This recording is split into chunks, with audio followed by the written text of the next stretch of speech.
કોઈને આ organisation join કરવું હોય, શું હોય તો એ જોઈન થઈ શકે? ત્યારે સૌથી પહેલા અમે છે ને એને રિક્વેસ્ટ કરીએ કે તું ડાયરેક્ટ આ સંસ્થામાં ન જોડાવ, કેમ કે તું એના માટે ટેવાયેલો નથી.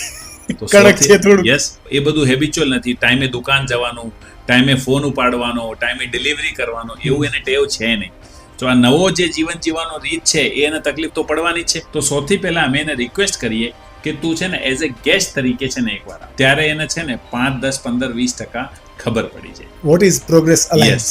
અહીંયા શું થાય છે, અહીંયા કેવી રીતે વર્તન થાય છે, એમાં તમારે શું તમારા જીવનમાં બદલાવ લાવવા પડશે, એને ખબર પડવા કે એક વારમાં પહેલી વારમાં છે ને ઈ અટ્રેક્ટ થઈ જાય. ફર્સ્ટ લવ જેવું, દેખા ઓર પ્યાર હો ગયા એવું હોય. મરાઠીમાં એક ડિસ્ટિંક્શન છે, અમે શબ્દ યુઝ કરીએ થાંબા, કે દેખતે હી પ્યાર હો ગયા એવું થઈ જાય.